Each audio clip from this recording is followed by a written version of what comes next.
on a 12-match set in order to qualify, that is brilliant news, right? Because each of our teams over these group stages looking to play those 12 matches. And it will be the same lobbies moving forwards over these next few game days. Very happy to see them go on through with those 12. Honestly, for all gamers, though, this is a really impressive run for them. I think it was very well played, and Flower looked very good in those situations. Liu had some real standout moments, but my goodness me, Maple, what a guy. That Neox Factory start there was lovely to see. Sadly, couldn't quite tango with Falak. That was our final moment there. It was a little bit anticlimactic with the boys just denying the points, but GK will grab themselves the first win here on Rondo. Brilliant to see. That's exactly how you want to kick things off. And again, not to rub salt in the wound, but we did see a little bit of difficulty coming off the bat for Enigma Galaxy, but the story really now is focused on the chase for the top 5. We'll see you guys in a few minutes. We'll be back and ready for the next match.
And so the tournament was able to continue after turning the computers off and on again. For the rest of the club championship, What's going on?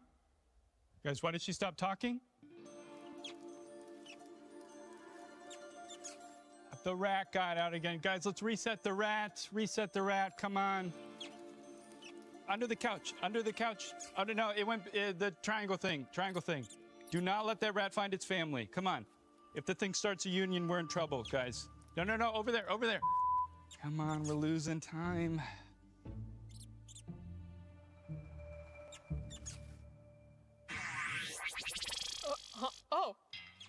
How long have I been out? Just a couple of seconds. The rat got out again. Oh, he's been doing that more and more recently. We're gonna get you a better hat.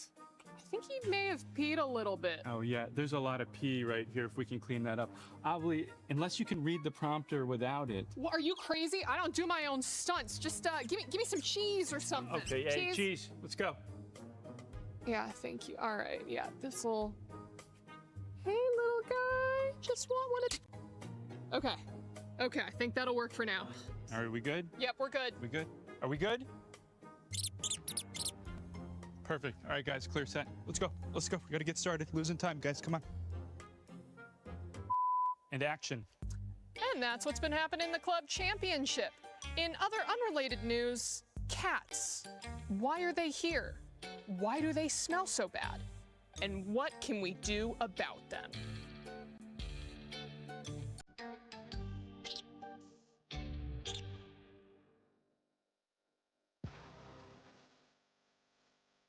Go gun the 3.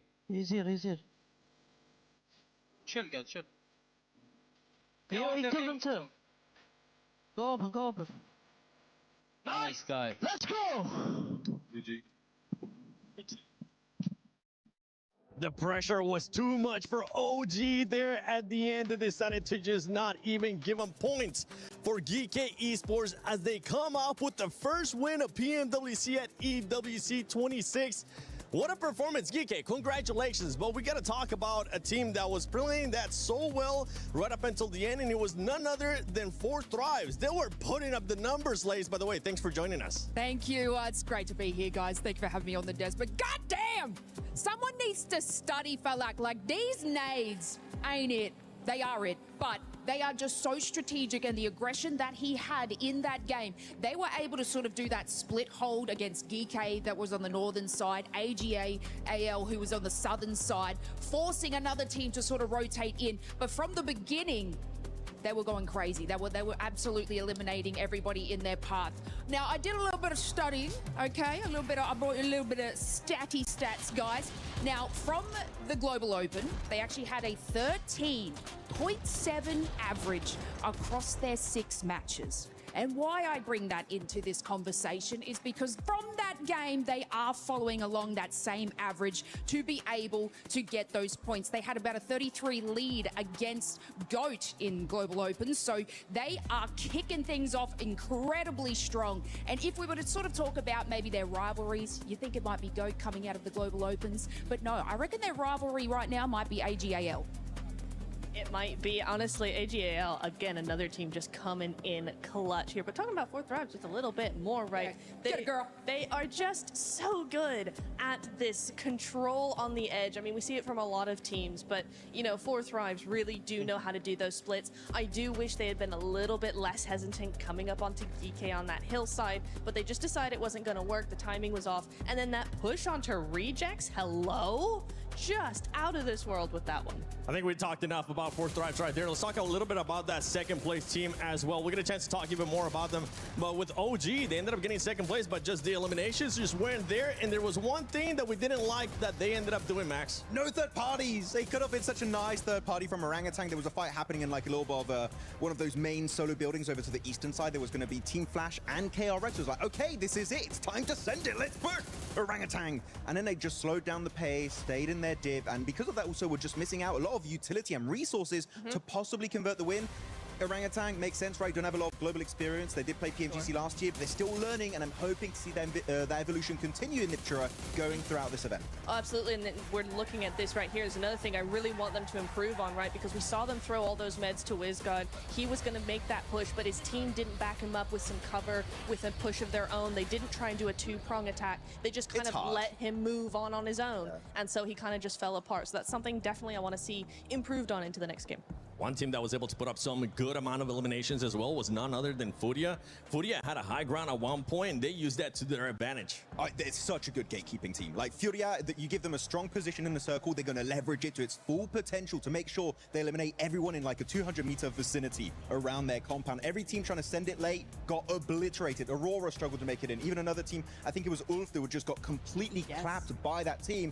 They're looking very strong so far. Furia from Brazil looking like an absolute menace at PMWC. I mean, it's exactly right. So, you know, they knew the assignment. They're coming in here. You've got to get as many eliminations as you possibly can to sort of skyrocket up that leaderboard, because don't forget, at home, they've still got to play tomorrow. So these are the sort of games where they can tinker with these, you know, throw things at the wall and see if it sticks mentality. So getting this amount of eliminations, even falling out when they did, is still a great job from Furia. And I want to see how some of these squads are going to start adjusting to how aggressive this is, because we even saw Raouf on the interview with Caleres.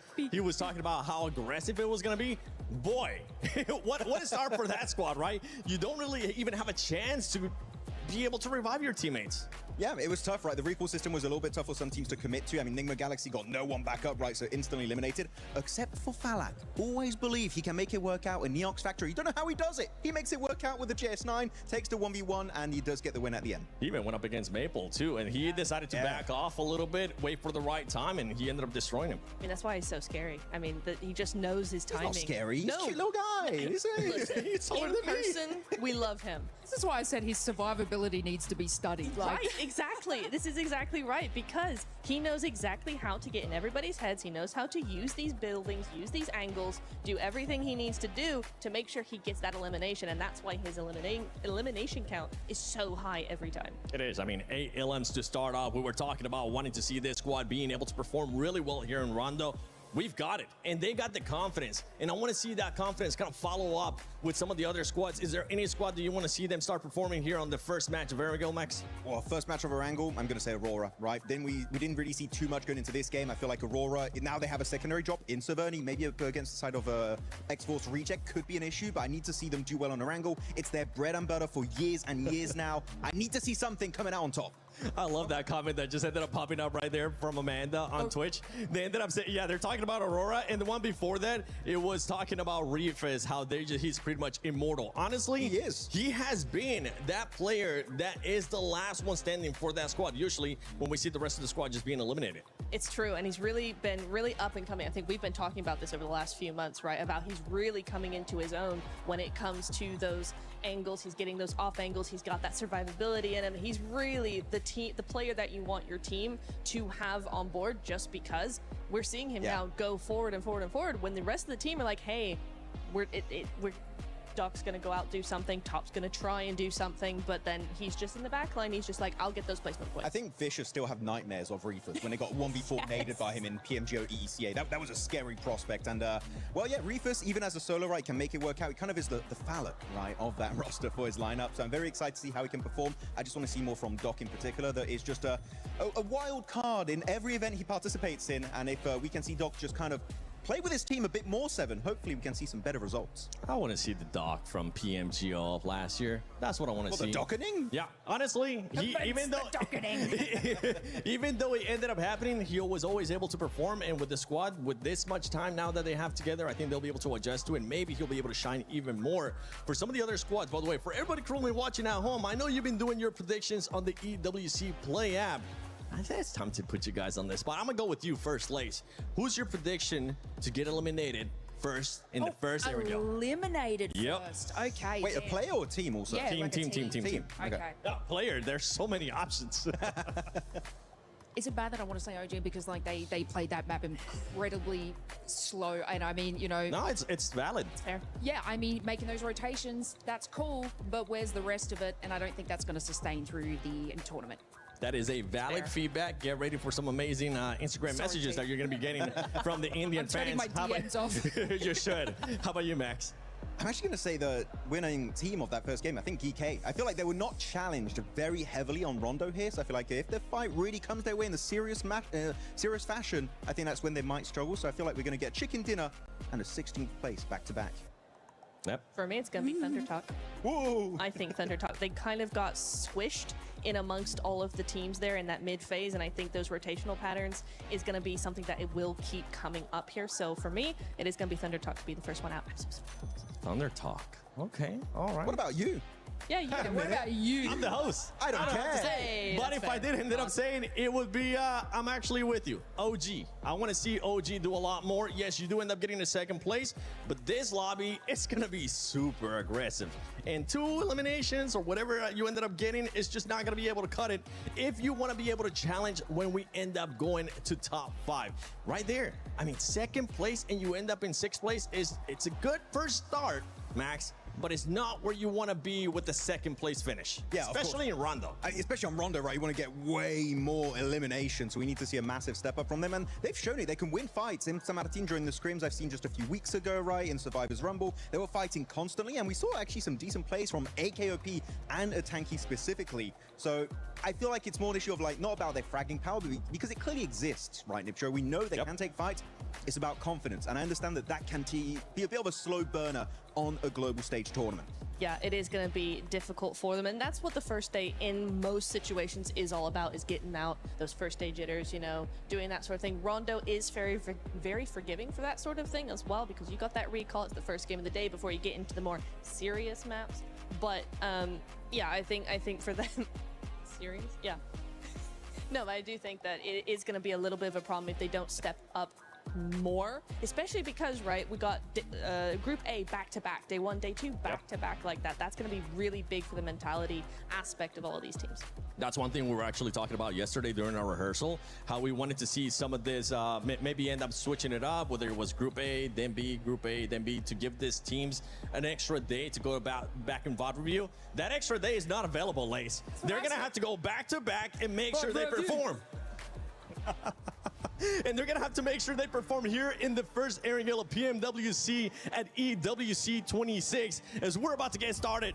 None other than Blank and the one, the only, John Allen.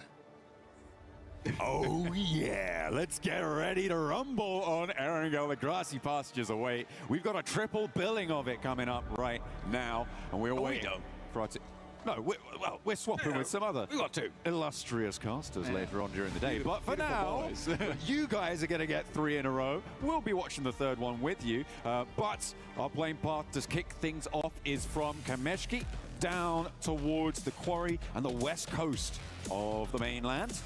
A pretty chill plane path. Yeah, I'm kind of curious whether Aurora's going to go for Severny on this one. I mean, there's a lot of talk about this overall. Aurora with their new drop spot over towards Severny. It's not entirely new. They had been dropping there before, but it's never been like a fully confirmed thing on their side of it. So again, for here, they can easily get over towards Severny. They could still drop Sosnovka. It's a bit of a distance, though. So we'll see what they end up doing here. Doesn't look like they're going Severny. Can't see him. Oh, no, there they are. Okay. You're blind. I am a blind man, apparently. You're a blind guy. But yeah, they're definitely going Severny. Take that back. You were bang on the money. A lot of other teams trying to find their places. I mean, the southeast side of the mainland is probably a little bit more tricky than most of the other areas for the plane path specifically. But again, just grab those vehicles, get onto your drop spot, get away with it. Taking a look at Pachinki, it looks like, nobody's going to try and bother Nick McGalaxy there. On the drop, anyway. It's quite nice to see this of our top players in terms of damage numbers. Flower up there in third place with 965. I mean, there was a lot of love we were giving over towards Maple as well as Liu, but it's good to see that Flower actually had a massive impact on that game as well. As we head down towards the southwest side of the map, and man, this circle is far over towards the western side. We're cutting out a lot of space very quickly. We also have a ton of water down towards that southern edge. We are squeezing our players in. It's also a weird rotational path for a lot of our teams on that north side because they've got to come past Everest, decide how they want to play around with that. Do you want to play West Coast? Do you want to try head down towards that south side? However, you can join Mr. Uzumaki himself. Jump in over with the Naruto event.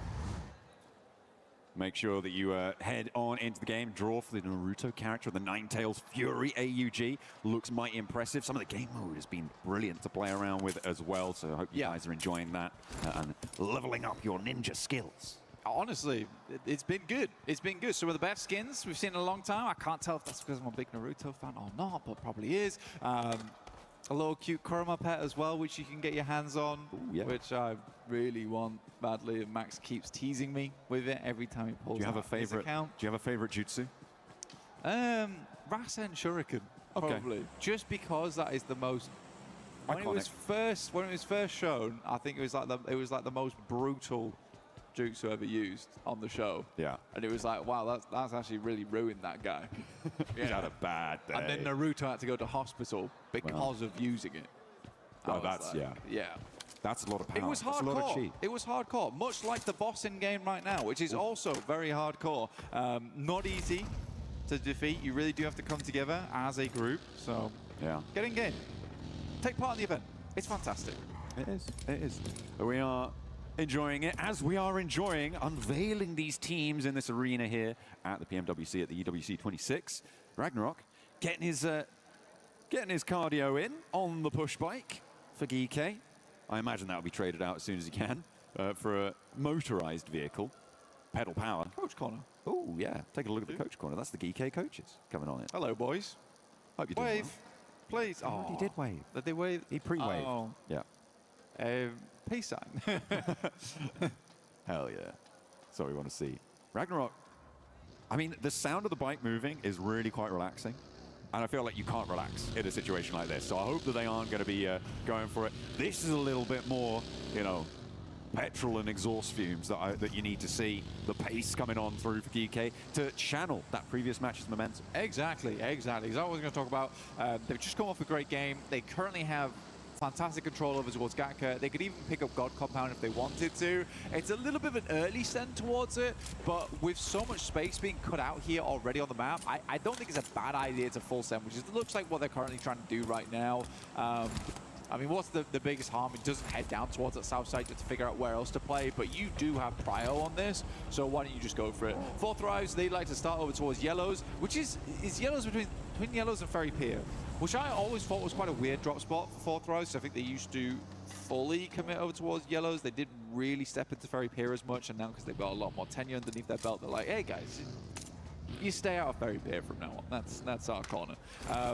But for them, this is also a fairly easy rotate, sweeping underneath. Not a single team over towards Sosnovka though, John. No, nobody went all the way down south. I mean, the plane path didn't really promote that sort of rotation. And I mean, as you say that, actually 2 players from Fourth Rise have gone down to the military island to, I assume, get a little bit more loot on board. Maybe protect a little bit of a rotation from that east bridge, which is maybe accessible. I feel like that's a bit of a long shot in terms of like what they're maybe trying to do. It feels like a looting mission, but they're going to waste time. They're going to lose pressure against teams like Furia pushing in from the east side, and teams from the north, as we're on board with Ulf, maybe pushing into the hills on their north side. Yeah, hey, you can grab more loot down towards Sosnovka. There's nothing wrong with that. I think for Fourth Rise as well, they're going to be coming into this game looting a bit. They know that when you get up towards these fielded areas, you really do need the util. You need the smokes to make your way on through. Like I said, we're on board with Ulf currently. We have swung over towards that eastern edge of Gatka. Enigma Galaxy had a fantastic start in this game. Pachinki is a lovely spot to start from on this type of circle. They already sent 2 players down towards that south side though, and they're left behind Satan as well as Ralph inside of Pachinki to continue looting up. Bring the rest on through later. Hopefully they don't get split off. Finding one of those quarry mouth compounds could be really important on a circle like this. But the regroup is necessary. Ulf defending their patch brutally. Maniac gets clocked out in the open, and Scarface picks up the point for Eren with that flush coming on through. So Ulf opening the bidding now. First blood has been drawn. Kelsey for the pickup. Scarface on his way. Clambers back through the window. That's a pretty ridiculous spray, though. We did kind of gloss over it very quickly, but that was lovely coming through from Eren. A tanky. OG. They just came through on the southwest side of Pachinki, just trying to find a place to stay right now. A lot of times you're picking some awkward areas of the map when you're coming in late to this type of circle. It's not exactly where you'd want to stay. Yeah, thank you. Yeah. Thank you, observers. Take a look at this this. was a nasty spray. I mean, perfectly lined up as he passes by the tree. Just chomping away at that health bar. Looks like they're on for more long-range engagements as Orangutan falter out in the open. Losing a player, and that's Ulf now up to 2. The open ground looks like they're good for the hunting. And as we saw, that spray from Eren was pretty beautiful. Looking good with it. Players are starting to find out all about it. 2 teams now have lost a player to them. And a good start. Furia on the eastern side, pushing in. Trying to get past X-Force rejects who have managed to wend their way on through. Fourth Rise have regrouped beyond that out to the west, just north of Ferry Pier. And Goat team on the east near Pachinki. Yeah, the thing for Orangutan there is it's an awkward push for them, right? It is an awkward push, but when you're coming in that late, I think what would be better to do there was probably to try and play out on those outrages. There's still compounds to play up towards the eastern side of Gatka. You're slightly forcing center off the back of this one. There's a lot of sight lines around that area as well. But they make it fairly safe. I mean, only losing 1 player is actually quite a good result for them, and they get a decently central position. But they're going to go further now as we head over on towards that western side. DK extremely happy with the 2 positions they have locked down, but they will regroup off the back of this one. I think for Easy for Bad Boy as well as the other play in that location, this might be a little bit bold to be holding 2 areas at once, because Thunder Talk is rocking up towards their second duo on the west. Some pretty difficult terrain here, playing around that swamp, as you can see on that western side, teams starting to move in from the north edge. Enigma Galaxy actually full wrapping Quarry here as well, moving in on this western side. RRQ may be a little bit on the back foot here, Blank. They were on that western coast fairly early on. They haven't pushed more inland, but that might play into their favor later on, depending on how much conflict unfolds in the fields to their east. Yeah, 4Thrives, they completely realized that, oh my god, it is probably massively chock-a-block over towards Quarry. So let's just swing around onto the western side. For RRQ, I don't terribly mind it playing on that western coast. Not really many areas that wouldn't have been taken up already. It depends how early they got to circle. I'd love to watch that back later on. Just taking their time. Taking their time out on the western side. AGAL playing the long game all the way up on the north side, just near crates right now, South Georgia Pole. And we'll be playing quite late into the circle from the north side. Fortunately, there's not really too much to stop them moving in on the West Coast Road, maybe even crossing the fields to the west of Everest. Nick Galaxy, they run into a little bit of a roadblock, or rather the roadblock runs into them, as 4Thrives find the backlines of Nick Galaxy, and I don't think you're getting him back up there. With the forwards position already established for Nick Galaxy, they may lose even more if they're not careful. Coops realizes he has to just leave now. He did stop off slightly, but has to get a move on. Will regroup with the rest of the team. It's not a horrible compound to play either, but it does become a horrible compound with only 3 players. It's a lot of area to hold here. They can't really afford to go for a 2-2 split between the buildings because they don't have that 4th player. So I think winning the Galaxy might be tough, especially with this becoming quite a prominent area of the map. On the north side, AGAL still playing it slow as 4Thrives continue to sweep on the western edge. RRQ potentially next up on the menu for them. And AGAL may actually crunch in from the northern side on it, but Aurora now spanning the south expanses of this field to potentially be a stopper for this rotation. A split up as well. There are open angles for Aurora to try and exploit, but it looks like AGAL content to play it slow again. I don't mind it. I mean, they were able to get a lot of eliminations the further they got into the game. Yes, about 5 of them came through very early on, but they were pretty steady with it. That does make things a little bit harder. Now, for GK, come on, guys. I think now's about the time to regroup. This is becoming a little silly now. Please. It's very, very greedy. Very, very greedy. Quarry still in play. Down towards that south side. I do like ThunderTalk's position off the back of that one. They can play up towards the hillside if they want to, coming out on that eastern edge. Furia as well has kept it fairly silent. Down towards that southeast edge, there's a big ridge side that runs through there. 4Thrives, though, they're wrapping back. They are wrapping back, and Furia might have something to say about this. Playing that stopper on some of the quarry mouth buildings, but I think 4Thrives, I mean, they came from this area, they're going to have a little bit of info, but ThunderTalk's presence might be an unknown quantity for them. They're sending straight through. I think they're just going to get past Blank. 4Thrives are going to settle themselves potentially right in the middle of GK's split. There's an easy location to play there as well. It's high ground, looking down towards a lot of squads. I mean, Furia, I question how much they saw of that, because they are playing with little information because the terrain in that area doesn't provide the sight lines over towards 4Thrives. GK tries to regroup and they lose 1 player off the back of it. I don't want to say I told you so, but you do. You really want to say it. I really do. Say it. I'm a smug type of guy. But no, for GK, it was a little greedy to hold it as long as they did. For Orangutan, I respect the decision to move in towards that location. It was only a matter of time, and I think GK could probably get away with this one. It's just you pick one or the other. We're late into the game. There isn't a huge amount of fantastic compounds left anymore, and GK's trying to hold 2 of them. Well, not anymore.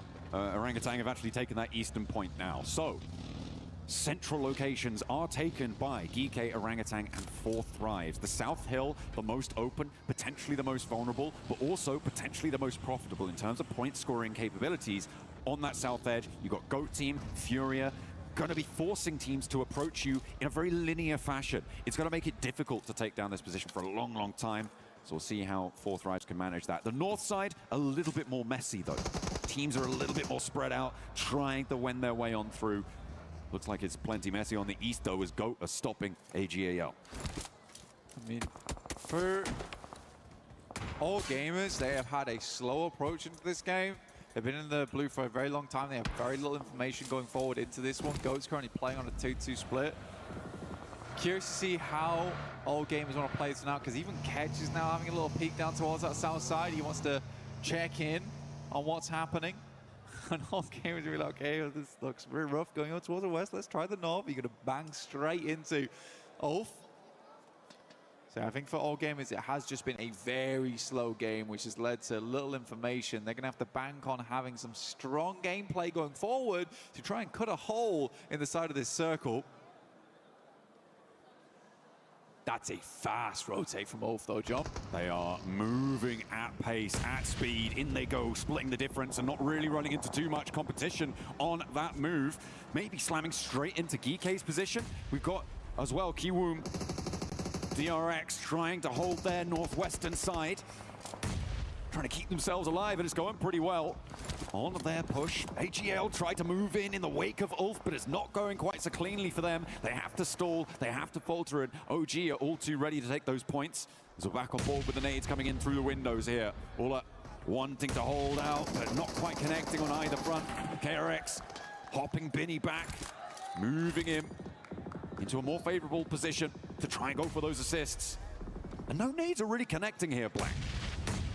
Okay, there they connect. Yeah, it's been a lot of explosions, not a lot of knocks coming through. Yeah, sure, Coop actually took most of the brunt of the damage so far. The nade right underneath his belly.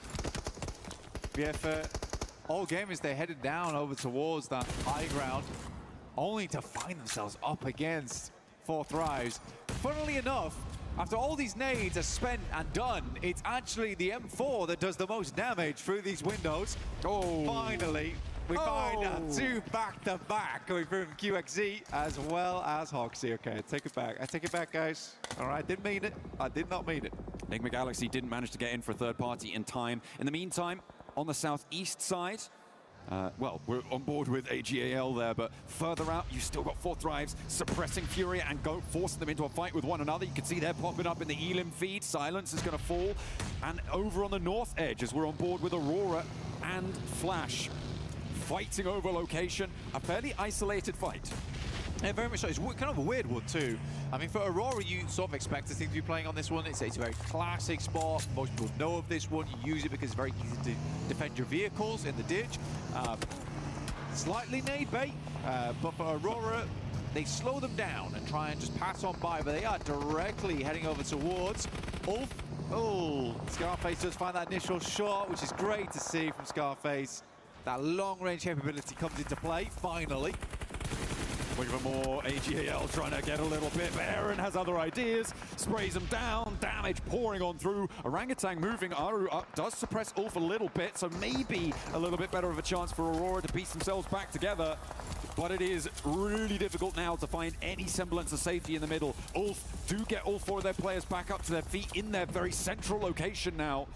Not too many teams are going to be able to take them down from this one. Aurora step in 2 with 4 Thrives, who are now up to 4 eliminations. They get that res, and now they're holding off against Top and Ziol on the off angle, as well as GOAT putting pressure onto Falak. Ooh, 4 Thrives, they're surrounded. If they get themselves out of this situation, it will be big news for them. Player pulled out the side of the vehicle. Ayala is down. Moxie moves up. Furia desperately fighting back here. Igor's behind the tree, looking to bark back at this team. Finally finds the first with the help of Chief from the back lines. Oh, 4 Thrives are here to play, though, and it's a shooting gallery. For the team from Pakistan, they're racking up the points now. They want to keep going. Aurora looking to backfill, maybe cause problems here, but RRQ is sandwiching. The far side now, nowhere is safe. Furia down to 1. Nobody is going to escape this compound. 2 teams enter, none will leave. Zypher spots the enemy off in the distance, the danger coming through. Here backing up the vehicle into the wall, giving a little bit of makeshift cover as we go forward. Aru, though, doing some wonderful work over towards that northeast side. Sadly, just down to 2 there, but still holding off on his own. I think a lot of people had questions about Aru, but he's proving them wrong right now in terms of the gun skill. Very, very smart player overall, though. Zypher's getting stuck in, just going toe-to-toe with Chief. This is dangerous. There are nades in hand. Zypher wants to go barrel to barrel, though, and it looks like they're going to hop through. Genfos able to snap that Elim back, though, and will leave Zypher out in the open with a nade.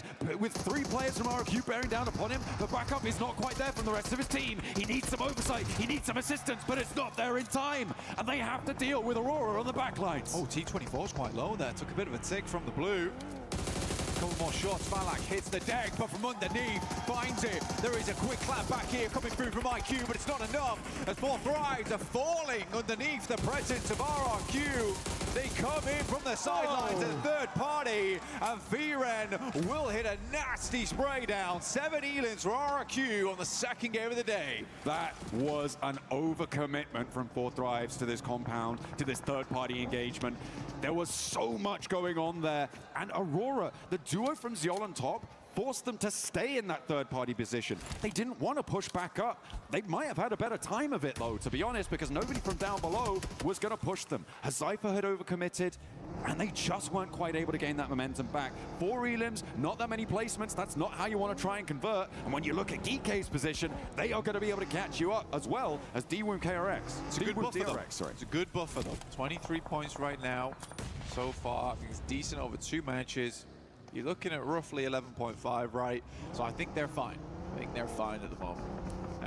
4 Thrives just need one more decent game. Scarface does go down to Ragnarok. Get a little bit of hold back, but Aaron with that M4, who he's been so goddamn deadly today with so far, instantaneously finds a re-knock over towards Kike. In the meantime, the flash, as well as OG, a tanky with a 360. It's not quite enough to keep him alive there. The flash will hold out. Just a moment longer on the south side. In the meantime, Thunder Talk trying to keep themselves together, but 2 players now left standing, as well as X-Force Rejects bearing down upon them. RRQ are going to fall. Okay, Aurora. Zeol on top, still going. Blank, they've been a real thorn in the side of this south side circle. Shiva tries to get the spray, dips out for another, dips out for more, does go down, and again, it's Aurora across the way who are making things so difficult. Well, they're an opportunistic team. We get the next circle. It's setting us up over towards Ulf here. But we already saw the location this team was playing in. He looks barren. He looks deadly. Suddenly, you've got 6 other teams looking your way. They have to hit these shots as teams make their entry. Kiwoom DRX on the northwest side with 4. Flash on the north with 3. Those 2 teams have major access angles towards Ulf's position, but I don't know if they're going to be able to convert it. On the southwest side that we're on board with right now, Nick the Galaxy, who have been slow, trying to work the ground, looking to pick up the pace now with an opener knock to Ragnarok, and he will potentially be a weakness that Nick the Galaxy can exploit. They're playing as 3. And trying to keep this one going forwards. Kevin goes down to an 8 from Coops as they retreat to try and get the res onto Ragnarok. They won't be able to keep him safe. Ralph and Lord now charging forwards. Coops to be the backup. They are isolated in this fight. No third parties, and the rest isn't there. He pops up, but will it be enough? Steps out with another angle. He goes immediately back down, and Coops enters the front door. For Kike, at least, they got the sweetest little goodbye from one of our friends out there in the crowd. But Geeke will go on no further. The flash up in the distance. Ketch has eyes on. He knows he's playing out here. He knows he has to move. As you said, KRX moving on the sidelines. Always such an awkward area of the map to play. Difficult to get the right sidelines in position. Bose gonna step up, sends an 8 over the top. It looks off kilter though. Oh, forces him out wide and into the sightlines, and it's the barrels to do the dirty work. Binny not quite connecting. The shotgun is ringing out over the bonnet, nearly doing the work, but the explosion takes it down instead, and the rest of Flash looking to rally their support, but now it's just Tops in a 1 versus 1, I think, against Hoxie. But Kiwoom DRX looking to keep things going, and Bose might be resable here. Hoxie kept out in the cold. Hoxie moves forward. Expand the vehicle, but like you said, Tops getting his boy Bose back up on his feet. Nate sent through, not cooked for very long. Looks to use it as more of a distraction, but it is on target. Almost hit the double. Gets up towards the monster truck and use those vehicles as a little bit of cover here. The wheels, a great position to peek off the back of. You know what? QXZ is resible. Volley goes far, goes long. Forces him to stay up close to the vehicle. Less opportunity for some solid nade angles. The bounce looks good, but it only tickled, and he's stepping out wide. He's out in the open, back to a nade Back though. towards it. Hits the deck to stay alive. Doesn't go down to a spray. Hoxie there, under pressure. The monster truck keeping him safe. Another nade, another chance to find the knock. Forces him wide, but this time the shrapnel is just too much, and somehow Hoxie keeps it together for the wound, key wound DRX. Well, Hoxie just sending some lukewarm grenades. No intention at a single one finishing them off, but 4 of them, that'll do the trick. Aurora, carry on with Zol, as well as Top. Still playing for Nigma Galaxy though, right? This is a huge game for them. Not only because they've made it quite far into this game, but because they have to claw back those points right now. Their first game was devastating for their points tally. They need to get a little bit more out of this one. Currently, Ulf is stuck a little bit further out the circle, trying to watch for teams coming in from this south side, which I think makes sense. Try and clear that area as much as possible. Top is pretty isolated here, but then again, if Coops or Lord gets spotted, gets taken down by either Top or a player from Ulf, it's going to be a little bit easier for him to find something. Ketch has been spotted. That's coming through from the Ulf. No, hang on a minute. Where is that coming from? I think that might be Ralph who's taking shots out to Ketch, but Lord is going to fall down, and Top now can start to chime in, look to pick those points away. Indeed, he does. He gets that flush. He steals that point away. And that is nasty for Nigma Galaxy. They lose another, and they're down to 2. Ralph regroups with Coops, and Top sends away. They're now on the back of the queue against Ulf to try and move their way forwards. Do they have the gumption? Do they have the power? Coops fully stimmed up right now. Frothing at the mouth, looking for those elims. Ralph comes in from the sidelines. Might just find nothing off the back of this, and it absolutely is the case. Coops now has to make a recovery off the back. 3 seconds left on that grenade. It goes slightly wide. Might just tuck itself back in again. Ulf, in the meantime, is trying to get the rest of their players back up on the sidelines. It could be big. Sticky grenade out next. Eren extremely low. Chucks, I think that went through the window there. Nearly takes them down, but they're behind the shack now.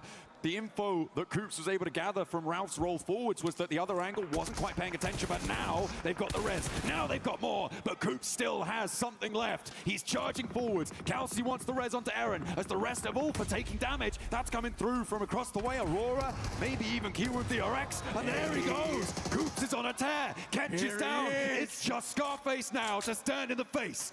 But can Coops get the angle? He turns around, confirms the points, and into the fight he goes. This is the missing spearhead on the spear for Nigma Galaxy. He will finally go down, but you almost saw him there in the picture-in-picture. A tiny smile on his face, despite that being one of the most insanely pressured moments for any player to be in. And Ulf is taken down by a KRX, 9 elims on the game. It's a strong one for them, currently in second place and looking to take first after this all does conclude. But they've got to deal with Aurora, who have been once again immortal in this match. Top and Ziol have just been marauding around these east side hills for so long, and they're actually now playing fairly close together. These nades, the peak angles that they can take, probably going to be quite profitable. Actually, Hoxie being in that shack may be a detriment to them. With the position it takes on the circle, the next zone closes dead center. He's going to have to leave first. So when does he do it? He might want to try and figure out something now. We're into a 2v2 here. Ziol wraps around. The fact that Aurora's played on the north side, they've played back down towards the south. They have made a lot of plays that other teams try to go for and were unsuccessful in. It is magnificent, but they are down to limited materials. 3 nades, 2 smokes, 3 nades on top. He's going to try and move around the sides. If you can get up towards the shack here. Smart. I mean, they saw that rotate away from Hoxie, and Top was trying to get that off angle. You know, it's difficult to get one sightline onto a singular player in the vehicle. Whilst you've got 2, you may as well use them. These nades are starting to come through now, trying to get some damage done. Hoxie's back up to 70%. That nade's on target. It's beautiful here. QXC now has to deal with the other players. Another one right up in his face. They go wide. Top's moving around the side. Aurora, a difficult beast to handle. This is what Top wanted to do originally. The pressure onto Ziol made it too hard. Another nade, and Ziol nearly nearly takes it down there, but Top now has the angle. He's got them on a broadside. Oh, insult to injury. Take down the down player first, but it is a duo chicken dinner coming through from Aurora. Aurora after that, they take second place. KRX obviously shut themselves up into wards first. It's a really good game so far from KRX over the 2 matches. I think what we've got to take from so far from KRX over the 2 matches. I think what we've got to take from this is the consistency these boys have been able to put out compared to other teams. But Aurora...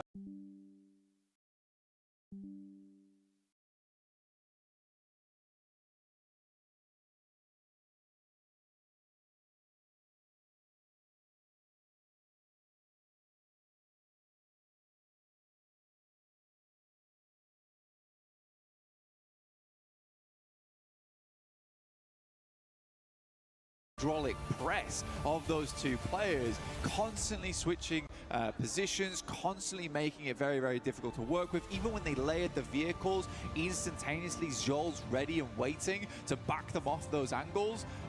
Cool stuff, very, very cool stuff. And instantly after they backed off, the boys just instantly went elsewhere. So you immediately had no information once again. Again, that's that veteranship coming through from Aurora. They've played a lot of these moments before. Absolutely, they know what they're doing. I mean, it was, you could see how aware of exactly what pieces need to be where when Top regrouped back over after that flex out, and then he was like, oh, we got to knock, now I can do that exact same play. They knew what they wanted to do, they delivered, they executed, and as a duo, they are still a terrifying force to behold over on Erangel and on many, many other maps as well yet to come. That was really, really great stuff towards the end. I really enjoyed that finish. I think it was pretty classy. It was very, very classy indeed. And for Ulf to go down to Coops, I mean, again, I'm super happy that Coops is here. He's an awesome player. It's great to see him at Pmwc. Fourth Thrives, I liked the gameplay. It felt like there was a little tiny itsy-bitsy bit of overconfidence there from Huzaifa as he went down towards that south side. I mean, fair enough to them. They're feeling themselves. I would much rather a team was feeling overconfident and pulled that back a little bit. But yeah, let's head over to an interview with Falak to see how he is doing today, which honestly has been fairly good. All right, thank you very much, Kalaris here for Pmwc for EWC 26. I'm with Falak, the man himself, and I want to talk about game 1 here for that Rondo match as a whole. Because Erangel wasn't too impactful. Let's talk about Rondo. You guys were on the west side for quite a while. GK was north of you, and you were a little bit stuck in there, but you kind of made a good meal of it. So what was the game plan for Four Thrives in those moments? Our game plan was pretty simple from the start, that we have to hot drop, take kills, and just scout, like whichever places are free, we are just scouting and rotating according to that. Okay, so, I mean, in that game, 9 eliminations for Falak here, looking for an MVP already by the looks of things. Do you think that it's going to be, there's going to be challenges from other players if you're able to put up those kinds of performances, or is it going to be the Falak show alongside Four Thrives? Yeah, I mean, it will be a problem for other players if I be consistent, then yeah. Absolutely. Well, thank you very much, Falak, for joining us here. I'll let you get back to your team. Obviously, plenty more games to come here at Pmwc at EWC 26. That is Falak here from Four Thrives.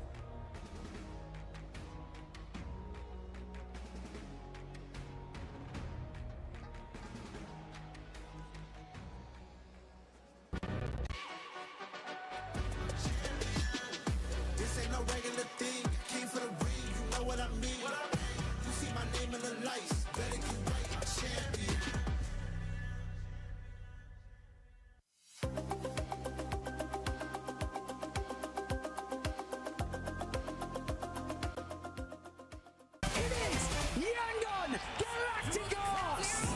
Chasing the sunrise, boots hit the ground, hear the battle call. Loot up, lock in, we're ready for it all. Every street, every door, searching for a little more. One squad, one dream, nothing's ever what it seems. The circles. Ready to level up your content? Generate high-quality, human-like voiceovers in seconds with 11 Labs. Perfect for videos, games, articles, and storytelling. Professional voices powered by 11 Labs.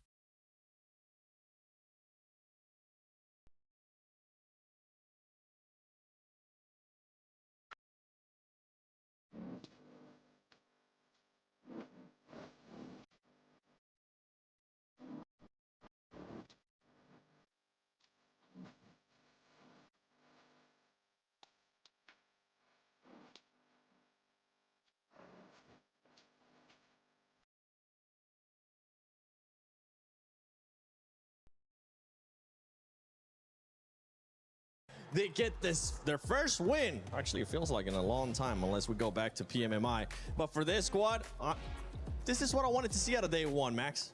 Yeah, I mean, it's a good win, right? Of course, making it as a duo. Top and Seoul making it happen. I feel like everyone on that team could have made a duo win happen eventually, but really happy with the overall performance from that squad. But you know what? I feel like the reason why they got that chicken dinner genuinely, and I don't know if you would agree, Nipch, on this one, is because a few teams did do a few fumbles here and there, especially Flash. I feel like if Flash take up that hilltop, no way Aurora come out on top and get that chicken dinner. But so many fumbles were made throughout the entirety of that game. Aurora, as a duo, come out of nowhere and snatch away that chicken dinner for themselves. They did indeed. I really liked how they were playing as a duo, right? So many teams we see, if they're a duo, they keep very much themselves, very compact, don't want to make too much noise, don't want to be seen. Aurora went and took it the opposite direction, right? We had Zeol on that anchor point in the middle of zone, then you had Top running around, fending off Nigma Galaxy, going, hey, you don't want to come up here, I promise it's going to be bad news for you if you do. He did the exact same thing with KRX, and in the end, that is what won them 17 points in game number 2. And that was a team that was also able to put up a good amount of points. Honestly, KRX with 9 eliminations, 15 points total, Lace. And you know what I have to say to that? Sorry to everyone's ears at home. I just Great insight. Yeah, thank you. Thank you. Very nice. My chicken, there we go. Oh, thank you. That was just my notes for that. But no, look, Hoxie was able to obviously go into contention with Flash. This team right now is using strategy to their advantage. And unfortunate for Flash, you know, it was kind of that contention having both of them together. But it's the Hoxie show today. Was able to sort of hold off that and revive the team and have them sort of get back into that game. I liked how in this position here, they were able to cause the smokes to move positions against Aurora. They sort of scouted them first in this part, but obviously, you know, being on that lower side of the ground, it was a difficult feat heading on in, and obviously Aurora did read that incredibly well. But I mean, for this duo to be able to compete against the likes of that, I think they did incredibly well moving into that final zone. You're talking about Hoxie, and I want to say Hoxie was great, especially in that fight versus Flash, as you mentioned, but also earlier on versus Al Ula. That was a speed run. That wasn't PUBG Mobile. What was happening on that? Yeah, okay, I agree. Good point. But no, really, that fight, he creates an opening opportunity by getting a first nade knock onto Alula. Then the entire team, Nipchur, just rocks up. They nade them all at the same time, and you blink and you miss it. All of Alula just fully eliminated. One of the quickest fights I've ever seen on the global stage. What the hell? Yeah, and that's how you want to do it, right? If you're going to go in, you got to go in big and instantly, because you want that team to not have any recourse at all. You want them to not know you're there, and then the next minute they are thinking about what happened in the lobby. That's how you want to play PUBG Mobile. And yeah, exactly what they said. That's exactly what they said. I want to actually rewind a little bit to some team that wasn't there towards the final, but they did improve on their performance in regards to eliminations. And that was none other than OG. OG being a little bit more aggressive, kind of what I want to see out of this squad. Ended up with 6 eliminations. Yeah, it was a lot better. We did see them full send over to the center of the circle, and we did see a little bit more aggression. There was a couple of moments where we saw, okay, some knocks, okay, they're taking fights a lot later on. It is nice to see. That's what I wanted to see, a little bit more of that aggression coming on through. I think Rondo for them was really more about just going, okay, we're here. How is this happening? What's the plan? What is the vibe? Bringing that one back. Ooh. What is the vibe of the event? That's what you want to know. The vibe. Yeah. might as well just add some movement to it. Max. Yes. Lace. Neptura. Yes. We're gonna talk about the NA King, none other than Coops, baby. Because he ended up showing up. He's back. Nigma Galaxy being able to respond in a big way, especially with what happened early on in Rondo. This is what we want to see out of Nigma Galaxy, especially with the way that they were playing too. They were playing a lot of edge early on. Yeah, I mean, during PMJ Season 1, the fact that Coops was not able to play for that team, it left a void, right? And it was felt throughout the entirety of the tournament for Nigma Galaxy. But he came out popping off against Ulf there. This 2-2 split, like, he's Pincer. There's no way he's going to survive. But you forget one important point. He's Coops. He's built different. And he just comes out beautifully, able to get himself those 2 eliminations. And he knows I'm maybe not going to make it to the podium, right? And he just tries to secure those 2 eliminations on Ulf. He knows when he has to give up to secure as many points as possible. It's a great mindset to have here at PMWC. I didn't know if you knew this, but Coops hold chickens, and chicken winner dinner. So I think it just goes hand in hand. It does. Yeah. Exactly. You know what we need? We need a like that counter segue? for how many times we actually have the chicken sound throughout the day. If you're able to keep track of that, make sure you use that hashtag EWC and hashtag EWC26. Share it on social media. And I'm still waiting to see some edits. Means by Kainat. Leo, I'm looking at you. I want to see those edits with the gun sounds from Max and Neptura earlier on. And later, we might even get laced into that. And don't forget, use your predictions as well on the EWC Play app. But now, I want to see the predictions. I want to see... No. Hold on. Let me rewind that. I want to see the overall, because with the overall, we're going to be seeing KRX currently with 28 points. Aurora Gaming there tied up with 4 Thrives at 23 points. I can hear Kalaris saying in the background, the South Korean overlords. Yes, he's so happy about it. I mean, clearly they've been looking so good. Hoxie, we talked about him this game, but Binny had some great moves in Rondo, even TRE from time to time. So I'm very happy they can be #1, especially without a single chicken dinner, which I do believe, spoiler alert, they might get eventually throughout the entirety of Group A. But this is looking like a stacked top 5. But all gamers, Niptra, I know you and me, we're pretty hyped about this team. Yes. Just shy of making it in top 5. They're going to come out swinging on our next Durango. Oh, I can't wait. They have been looking really, really good so far. You know, the points don't necessarily add up to a really good game, but they have been making moves, which I'm really appreciating. I do want to go just very quickly, though, on to 4 Thrives there, is that, yes, in that last game, they did get a bit swallowed up in all the teams going to the same position. That's fair. However, we are seeing like 16 eliminations, 5 placement points. I don't like that. Mostly from the Rondo too, right? Mostly from the Rondo, exactly. So for me, I'm kind of just like, oh, I hope that changes quickly. What do you want to see exactly out of 4 Thrives, though, since you don't like what they're currently doing? I mean, they've been having some... Points is a great answer. Short Placement answer, points. Long answer, I need them to continue to be a little bit more like that Rondo. They're more controlling into the end game, and then after that, you know, being a little bit more aggressive. I think getting swallowed up was not the best idea for Erangel, but, you know, into the next one, I need a little bit more of a Rondo. The third party that they were able to do on Futia and Go, though, it ended up working out for them right up until the zone started pushing. Yeah, it was a good idea, but I feel like it's more like decision-making into the sense just commit to your play. I prefer to see a full team commit to a bad play together than just being a bit indecisive, taking literally 3 fights at once. There was Furia, there was RRQ, and above them there was Aurora at that point, if I'm not mistaken. So there's too much going on. Pick a fight, commit to it, and if you keep 4 players alive, guess what? You can fight later on down the line. You know who's not picking fights? Team GOAT. They have had so many chances where they have gotten knocks and they are not following through. So, I mean, you know, they're having teams in contention on each side of them. And for some reason, they're not making those decisions that you're talking about to follow up on those knocks and then clearly getting third-partied. And something is going wrong with this team because this is not the kind of stats that they are generally used to pulling in these sorts of tournaments. But I think they've got like three on the board. Like, this is not something we should be seeing from Go. I know what the issue is. They don't have a hovercraft for Moxie. I didn't see it. This man needs a hovercraft. Get it, and they might get a win. By the way, on the previous interview that we got from Kalaris too with Falak, that might be the most smack talk that I think I've heard Falak say since he ended up saying, Falak here, Rosemary here. But let's send it over to Kalaris and Jackie at the stage. That's right, thank you boys. Of course, I'm here with Jackie to talk about some of the stuff going on so far. I want to talk to you about Geek and how they were able to play out that first game. High ground control, very important, really kind of spread out for a good while, and that win overall gives me high hopes for Geek here. What do you think? Well, you were getting excited even in the green room. James was there effectively like some sort of brain box hooked up to a metaphorical cerebro, dropping mad lines and predicting what was an inevitably sick outcome. So you were always on that train, and it arrived safely at the proverbial station. Yeah, it did. I think that technically 4 Thrives could have gone onto that high ground and tried to challenge for that, but again, you know, with that being a bit more of a dicey situation, IQ being elsewhere to kind of look in the opposite directions, bit difficult for them to make that work. So good start for Geek. Obviously going down to 3 in this last one.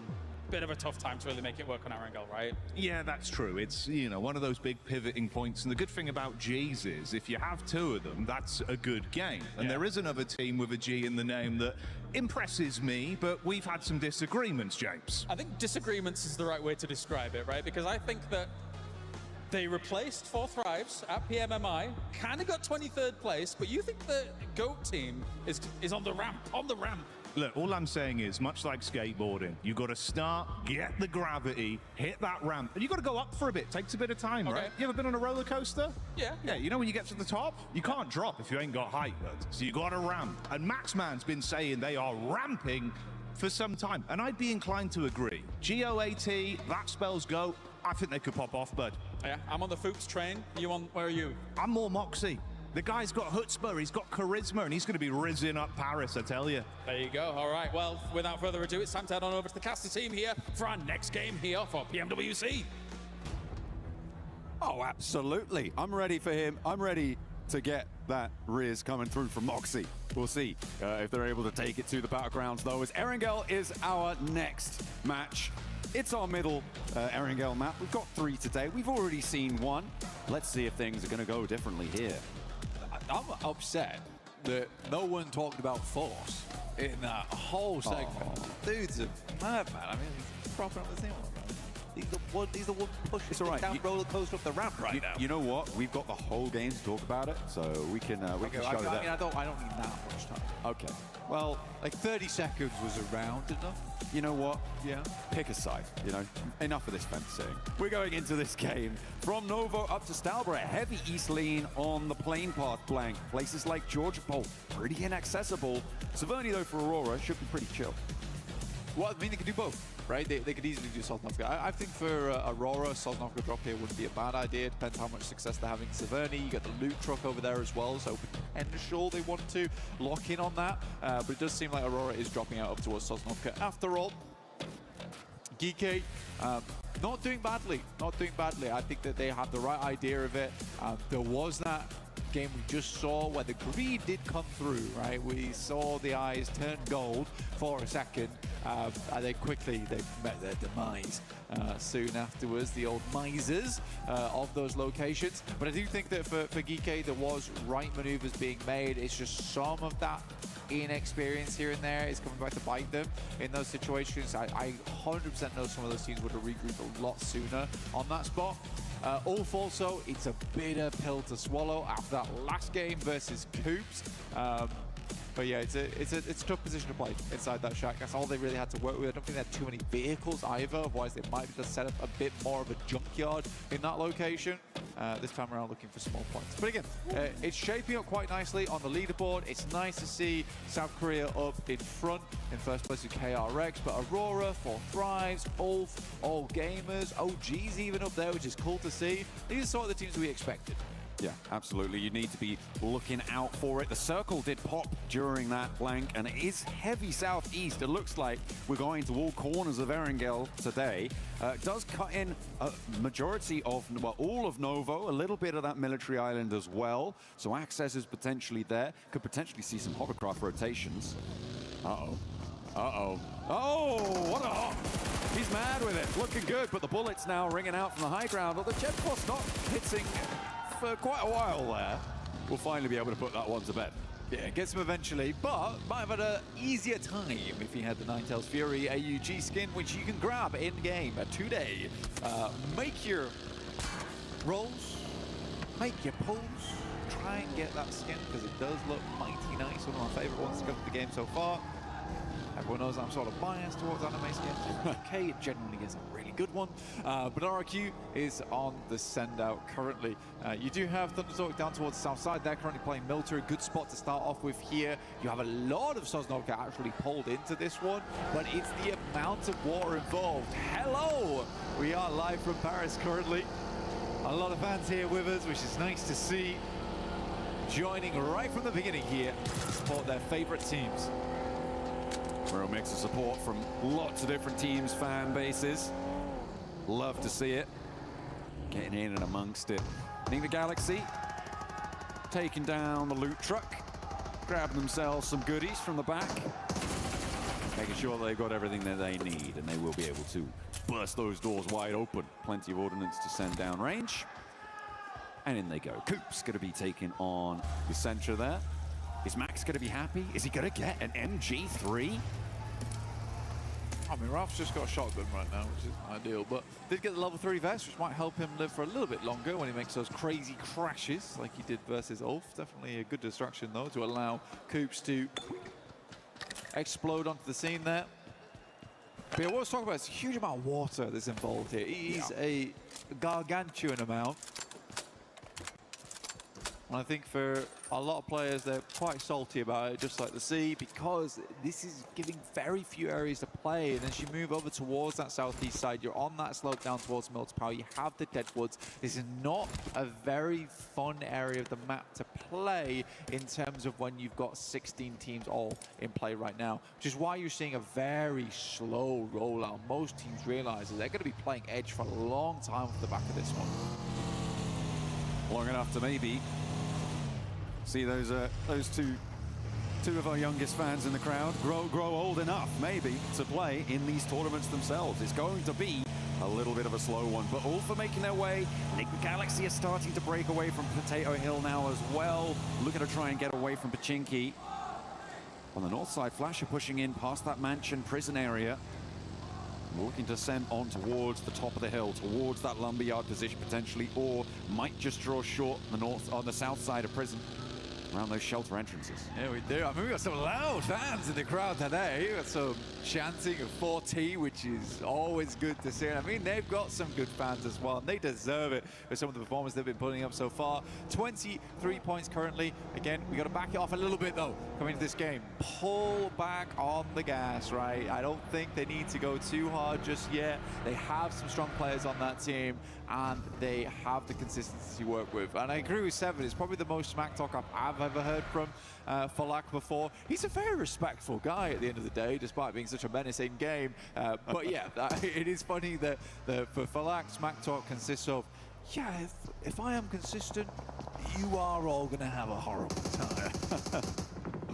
I think that's, to be fair though, I kind of think that's true of maybe any player in this lobby. No.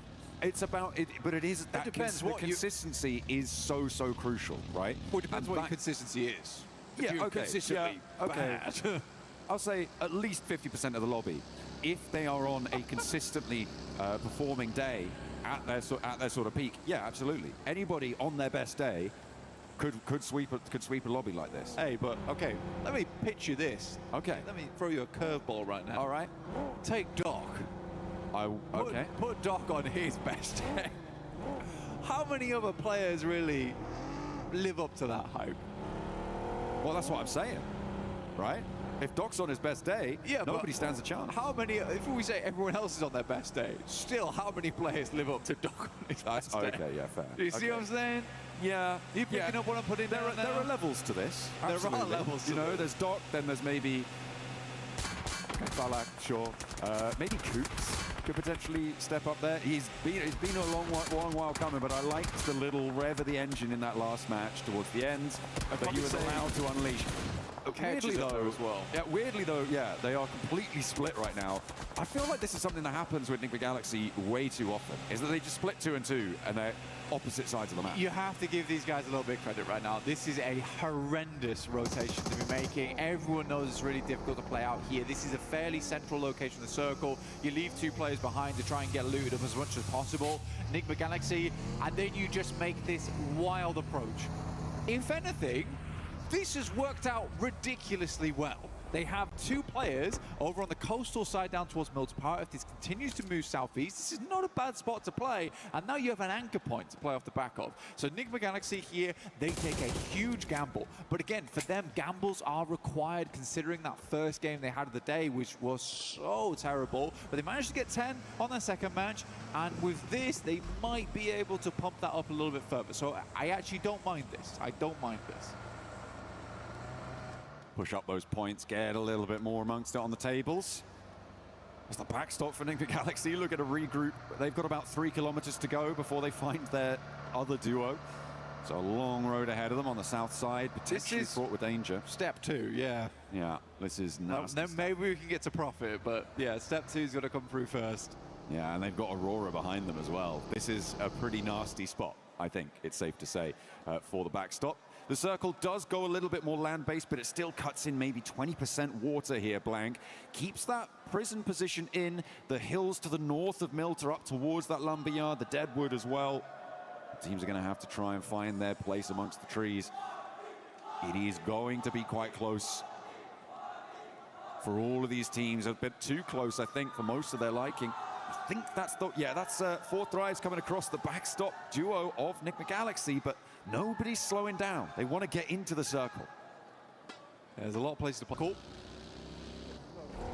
So we'll get a secondary close on this one coming up shortly. Enigma Galaxy move over further towards that northeast side. They are just about eking their way in. Okay. Comes up against a 40 though. Good opener for them, looking for more against the Cypher, but they go down 1 and 2. Heavy blows dealt towards Geeky, but there is an answer, and it's Falak and Cypher now looking to try and take on Sapchi and Kevin from down below, moving that hovercraft into position, but that could trap the nade in with them. Cypher in danger, has to step in. Nice. Can hop out, can he go for the rest? No, there's another nade, and T24 is a goner. Cypher stays alive though with the protection of the hovercraft.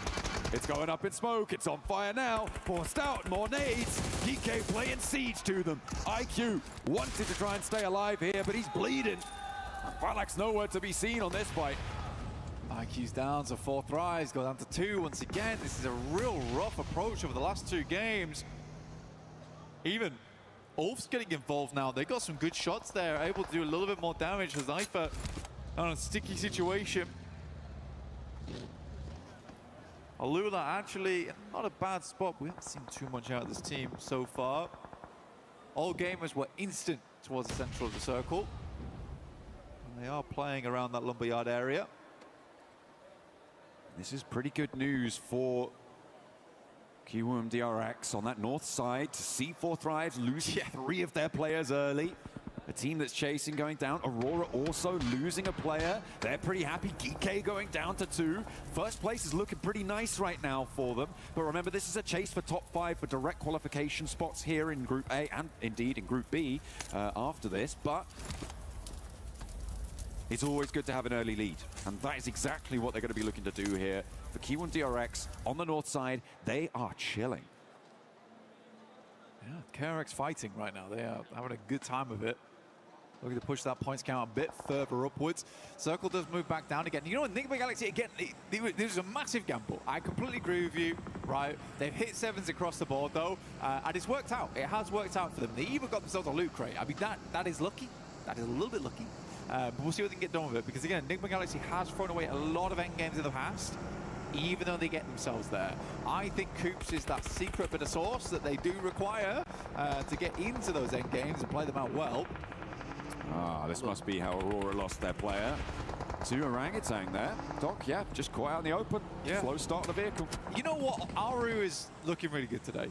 I think for Aru, there was always that question for OG is that does the gun skill live up to the hype here at PMWC? Seems like these guys have been doing a lot of work in the back end here, and Aru is showing up as the leader. Cypher will go down. It's Four Thrives now out.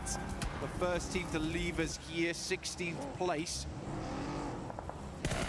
Very tricky rotate coming through for them. They got split up. They couldn't quite convert over towards Geek on their engagement. It looked like they had a really good opener, but the shots just weren't landing. It was unfortunate, but they do fall for it. Aurora, they're looking to keep things trucking though. And remember, we know what they can do with a duo. We've given them an extra player this time around. They're on 3. They've already opened up for an Elim. They're in a pretty cheeky little spot there as well.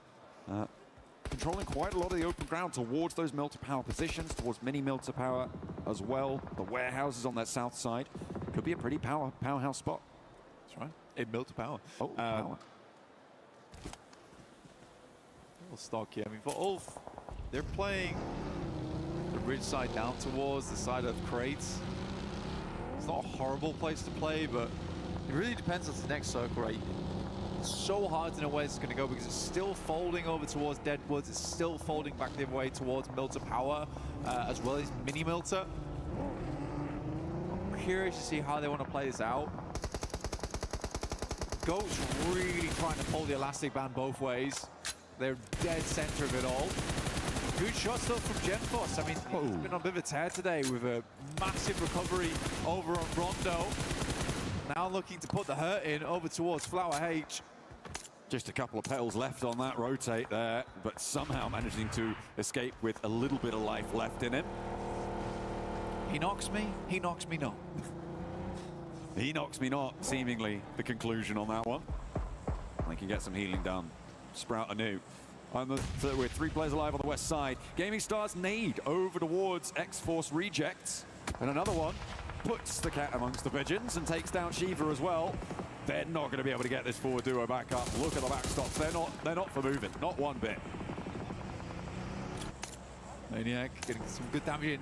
My goodness me. What a horrendous circle. Sends over towards the northern side. Look at all the water in play. Ulf just got sent a lifeline, though. Kelsey needs to live this rotate, though. Needs to get back to the rest of the team. As a four, they have a good time. Great shot from Aaron.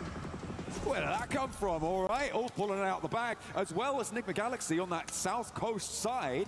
They can sweep through. Furia looking to try and challenge. Could be a little bit difficult to deal with, but I feel like Enigma Galaxy have the inside track there. You're right, though, to highlight that Aaron spray. It was pretty nutty. The guy is insane. You've talked about being his biggest fan. I think you can be proud in that title right now. Well, again, the speed at which he identifies the location, understands that this is a shot that he needs to hit right now versus Gaming Stars to ensure that Kelsey gets back to the team, because they know of all people inside this lobby that they have a fantastic chance, at least a top 3 here from this position, but they need to be a 4-man. They have to be a 4-man. Kelsey gets back towards the squad, and this is a great start for them. The rest of the teams will be starting to flow on in now. You've got Aurora down towards that south side, but likely they'll stick around here for a little bit longer, understanding that Minimilter, as well as the compound down towards the south, likely will move in the near future, can pick themselves up a couple of eliminations there, and they might be in the next circle too. Ooh, okay. All right. I feel like if you've made your predictions over on the EWC app, then if you put Ulf in, you might be pretty happy right now. It's a little bit difficult potentially if they have to move away from the coastline. I feel like if you put Enigma Galaxy in as a prediction as well, that could have been a pretty decent shout. And a surprising one. Yeah, I think certainly given the start of this match, right? But looking at the rest of the lobby, there is a lot more danger on the western side. Ulf taken down with a long-range shot from Mini 14. Might be Reservoir, though. And Ulf are down to 2 active, though. Yeah, it's 2 players that went down in the front line. Basically, Scarface and Ketch absolutely have to instantaneously help there. It's not the case. Ooh, I mean, I think maybe the 2-2 split was just unfortunate. Alula also get involved, and this is a 4v2 if it comes down to it. Scarface and Ketch got a big old task ahead of them. Oh, they're going for one, and actually, X-Force Rejects going to slow Gaming Stars potentially from getting involved as a third party on the north side, taking one of their players out. Maniac is down.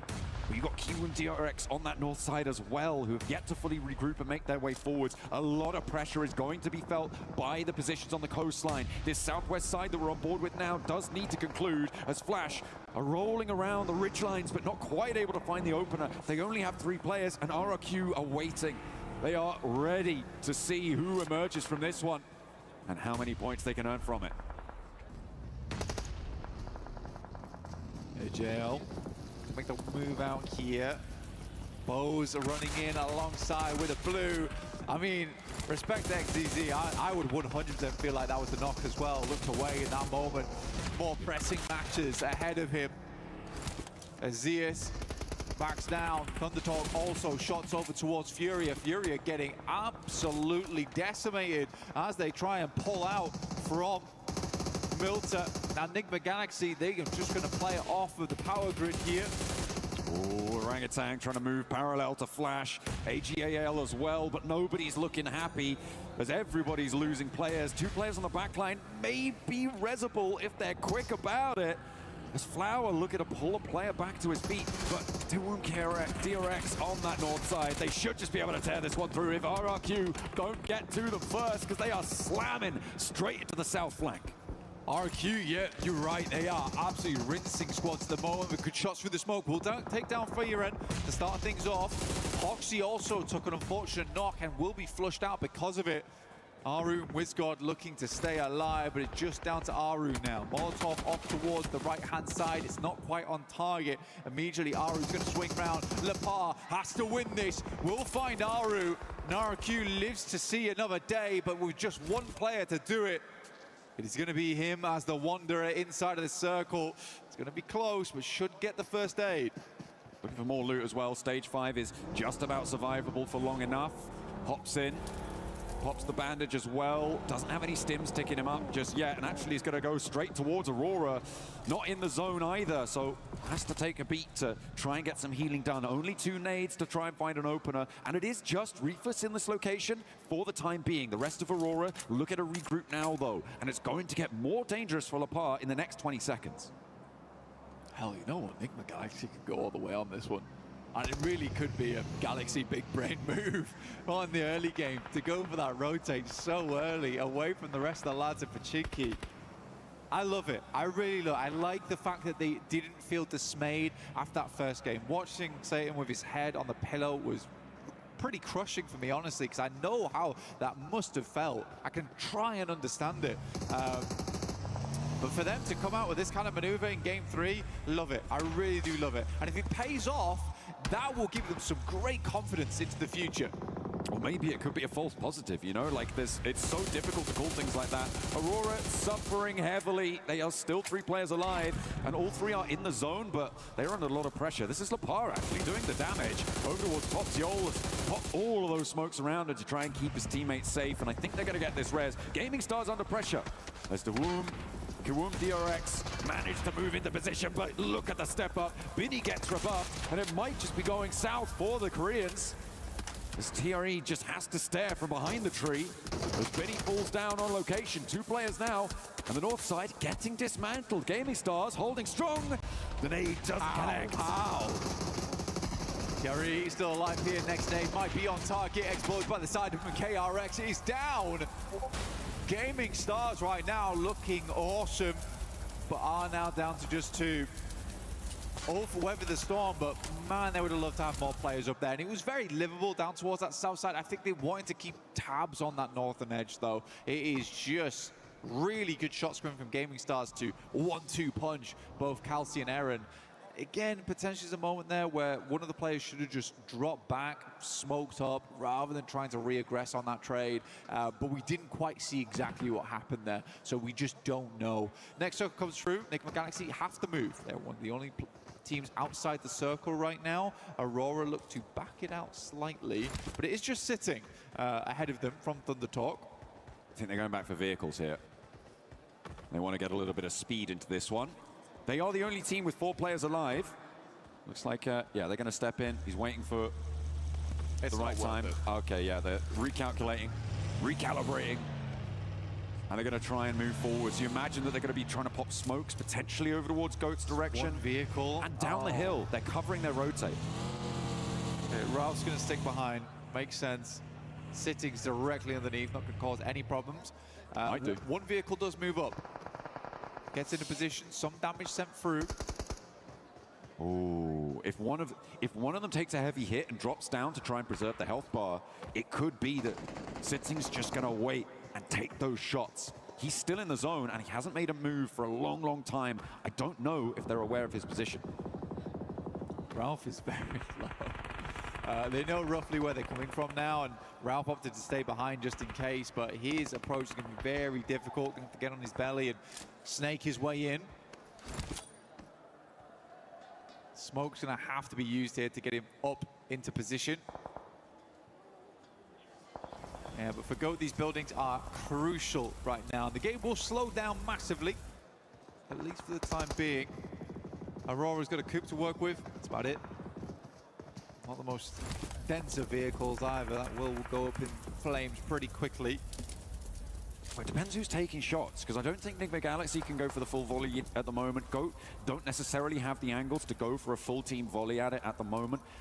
It depends on where they're trying to go for Aurora, but I feel like they've got a little bit of time, maybe about 5 seconds of runway to play with before it will just go down. And 5 seconds is enough to do quite a lot. Quick sweep round. Get a little bit of information, see where those shots do come from. They have the sightlines slightly covered up from Goat here, but as they move further down the road, it becomes not so much. And they almost have to play in alongside with Goat because Goat is so secure in this location on the southeast. Enigma Galaxy knows that too. They're waiting for the next circle to pop, which is taking its sweet time. There's the MG3 jump. Yeah, it was. Yeah, I spotted that one earlier in the Elim feed. I forgot to bring it up, but they did manage to pick that one up, I imagine, very early from the loot truck in Pachinki. And they've been marshalling it ever since in the hands of Satan. Nades on in. Trying to find the player, sneaking his way through. Not quite connecting this time. Gaming Stars, the team to draw our current table toppers to a close. Pmwc did fall to them. They couldn't quite push through on the north side. They know there's another team here because they didn't fully finish out Ulf there, so they know the rest of the squad must be further down. Oh, you must be joking me. It drops over towards Nigma Galaxy on that southeast side, but for Thunder Talk, 3 points. 3 points. Absolutely. They should be able to survive probably up into a third place after this. Aurora still taking so much trouble from Lepar. I think with this circle, though, for Aurora, what are your choices here? Is it just go for go? I mean, you could probably try and rock up over towards where Ulf is playing on this north side. It's a hell of a dash for yourself, but if you can try and get yourself in and amongst the rocky outcrops, is probably the best way to go. Because if you try and crash Nigma Galaxy, you get shot at by Go, and Go is going to be a hard crash and a half. Well, and they're going to go for it, but 2 players go down instantly. Yeah. I mean, yeah, no good option there for Aurora. But Pmwc going to be pretty happy with 8 teams still alive. It's only a single placement point that they would find, so they may just be able to maintain their spot at the top. It really doesn't feel like there's 8 teams alive in this circle, Blank, but there's so many stragglers and only 1 team with 4. Of course, Nigma Galaxy, with their mad dash earlier, able to do a lot of work from this cliff top. The 4 Elims they found. Reefus is crawling forwards. The bar finally goes down. That allows Reefus a lot more latitude for movement. Yeah, it does, but also Ulf now is giving away their position. Rough idea of where they are. Good shot again. I mean, Ulf's spotting him. Ulf is spotting him. I said he could see a marble from a mountaintop, but just as easily finds the marble in the grass as well.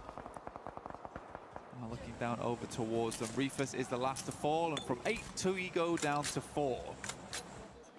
Very, very quick. And remember, there is still that solo, so it's pretty much 3. Thunder Talk leaving their lone wreck down on the bottom of the cliffs. Shotgun in hand, cowering underneath the rocks. Yeah, I like how I gave a little bit of love over towards Force, and he's been offed, barely off in this game. Okay, shots coming through from Kedge. I mean, what else can you do, really? I mean, Nigma Galaxy has a lot of control here.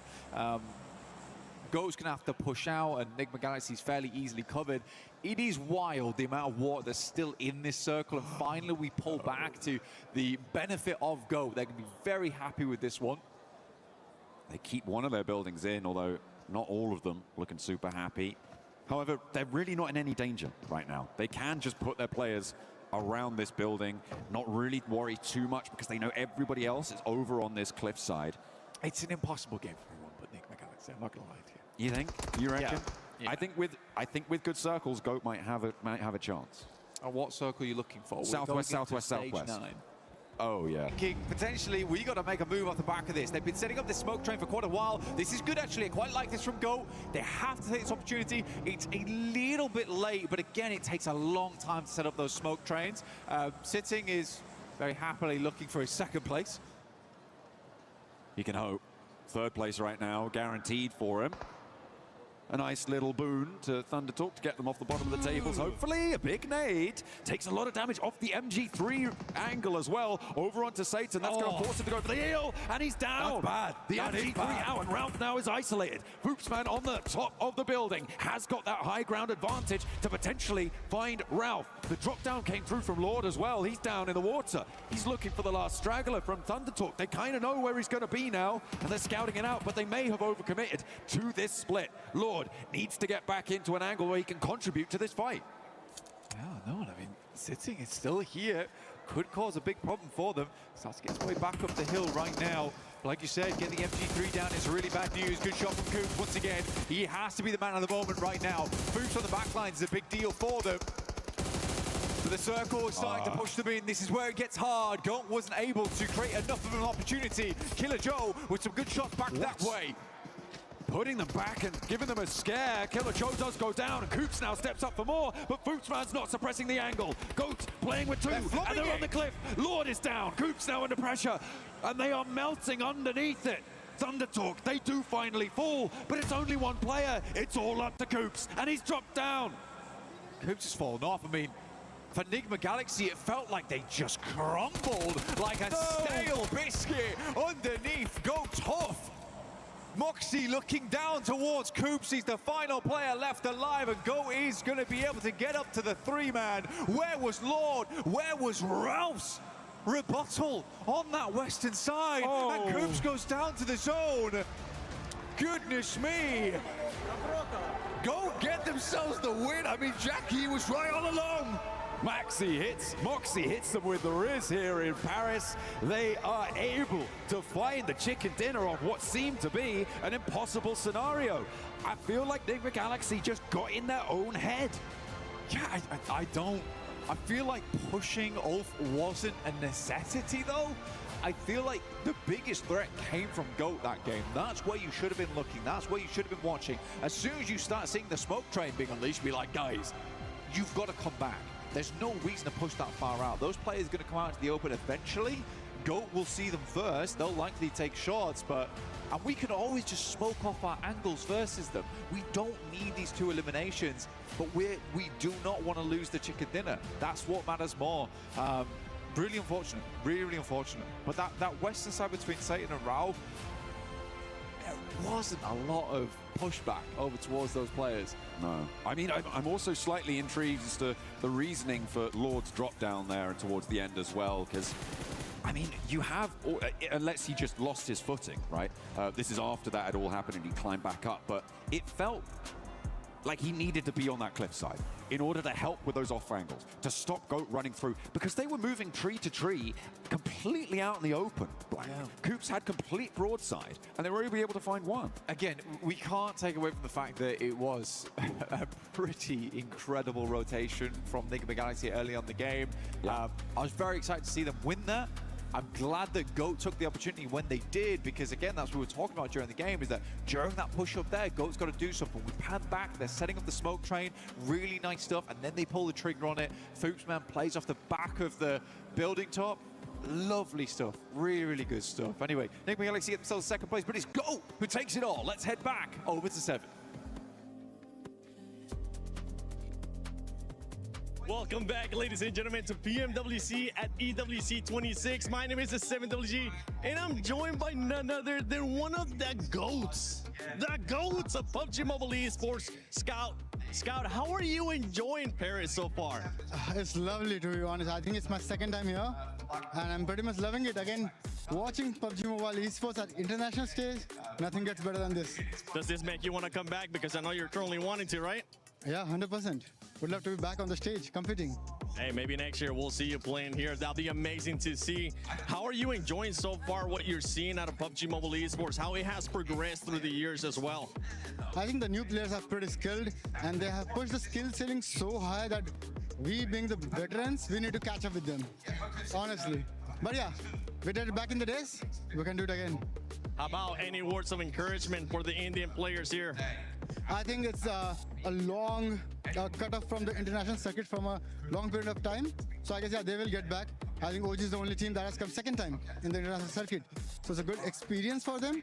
And I think, looking at the team right now, they're taking fights, looking pretty confident. So yeah, hope for a positive result out there.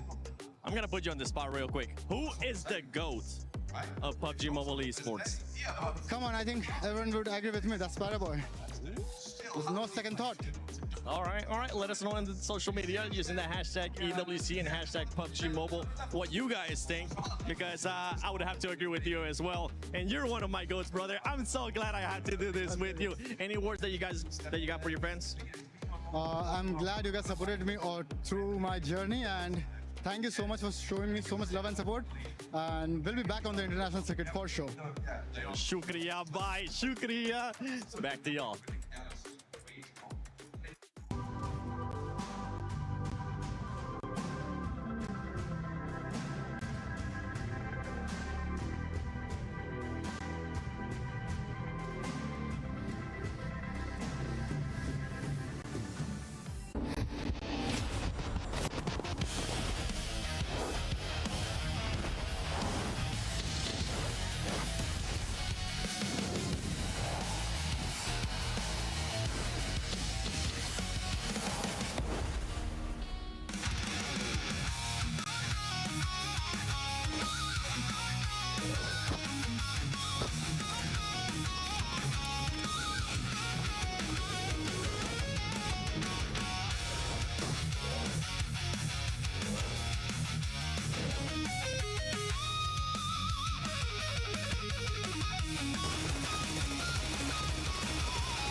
Thrives arrived at the PUBG Mobile World Cup with an entire country behind them.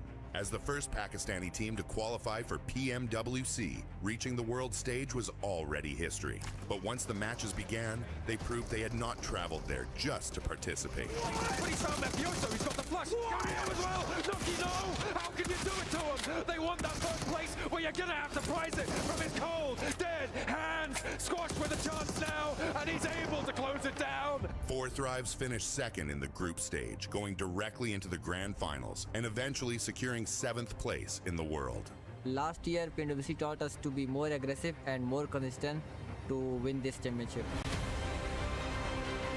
Their journey began at the PMGO Season 1 South Asia Finals, where they handled the pressure of playing at home and claimed the regional championship. Now sending shots around the corner, so much damage done, and it's ended. Four Thrives get themselves a chicken dinner and secure an unbelievably good position.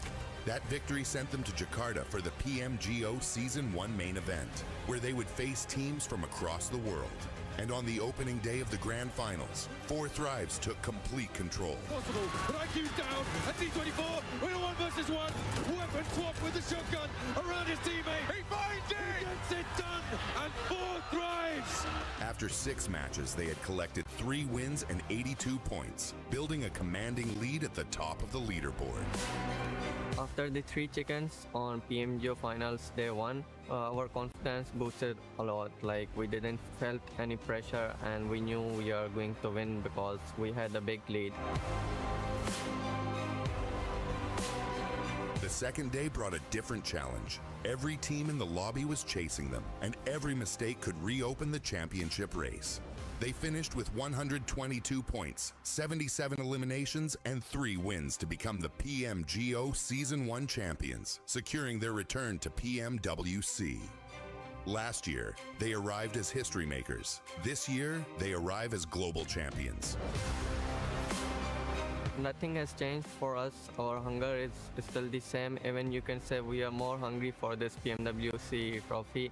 We are even more confident.